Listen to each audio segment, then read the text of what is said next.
Good afternoon, and welcome to the end of week market review for Friday, April 9th, 2013.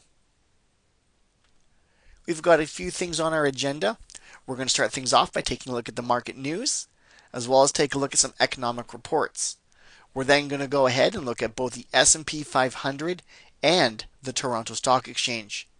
While we're doing this, we're going to be identifying daily charts as well as weekly charts, both short-term and long-term.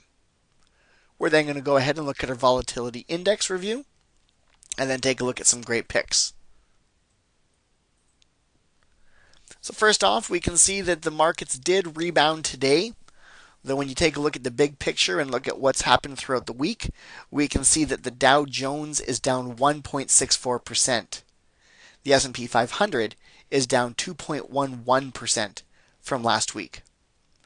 A lot of these declines were from negative earnings as well as less than positive jobless reports, which we're going to see in just a little bit. Looking at a few other things here, we can see that oil is down 3.37% from last week's close. This puts it to $88 per barrel. Silver is down 9.82%. This puts it to $23.23 per ounce. Gold is also down 5.86%. This puts it to $1,399.70 per ounce. Finally, we have the US Canadian pair. It did manage to rise, with it up 1.35%. This puts it to 1.0267 pips. When we take a look at the economic reports, the one thing that really stands out is the jobless reports. It looks like they were expecting about 350,000. In fact, we end up with 352,000.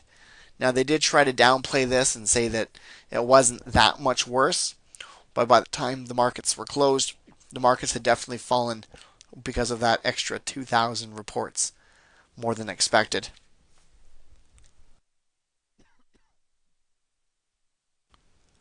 Right now, we're looking at the S&P 500 on a daily chart. You're going to notice a blue line that's been drawn across the chart, which sits at around 1550. This has been a significant level of support throughout the months of March and April. As you can see on Thursday, it did end up breaking down below support levels, but it's now closed just up above that level. Now the MACD is in a bearish territory with the black line down below the blue line, though it has flattened out from yesterday. Unfortunately, now that we've started to experience bearish conditions, it's possible that we could see further declines. If you look at the S&P 500 on a weekly chart, you're going to notice we're looking at about a year's worth of data. You can see that we've had some good strong growth since the middle of November. Now you can see that we're just coming and testing support as of now.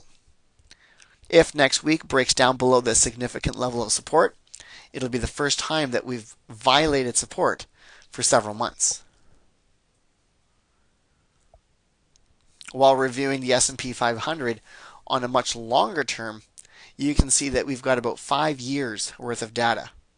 What's important to note here is that the S&P 500 is at all-time highs, and although it does look like it's going to start pulling back, it's really not that bad, because we can see there's been several times since we started having the strong rally in 2009 where we've had large pullbacks, only to be recovered with even larger gains. So it's very likely that we will end up finding a decline, maybe down to around 1450.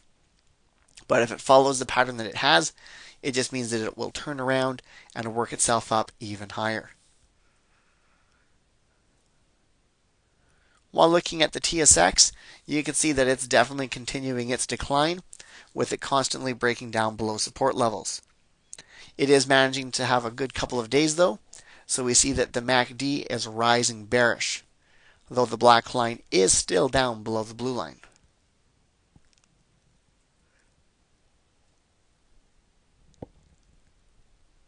Here we're looking at the TSX on a yearly chart. You're going to see that we've got 1 year of information. You can see that the TSX has fallen down below some key support levels. This is definitely some signs that the TSX is going to continue its declines. While looking at the TSX on a longer time frame, you can see that it really has been struggling to work itself up. Where the S&P 500 was constantly making higher highs, the TSX has been trading very flat with very difficult attempts to break above previous cycle highs. If we can start to see it break back up above 13,500, then the TSX might show some stronger strength. Until then, we can expect sideways to poor trading over the next little bit. The last chart that we're going to look at is the volatility indicator. We can see that it's currently at 14.97, which means that it's up 24.13% from last week's close.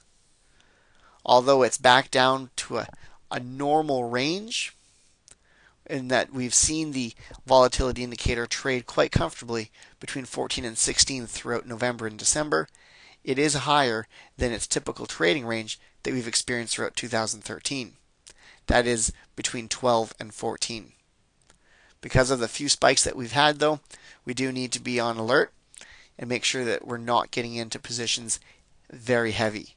We want to make sure that we're always trading with caution until we can see this indicator start to calm down.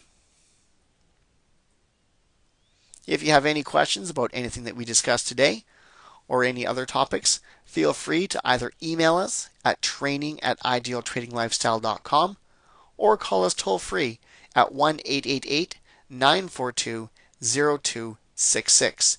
Just make sure that you're dialing extension number 5. We'd also like to remind you that whenever you're trading, you are going to be exposing yourself to some risk. So you always want to make sure that you're exercising caution. Any trading decision that you make is your own. So keep that in mind. This has been the end of week market review for Friday, April 19th, 2013. Ciao for now.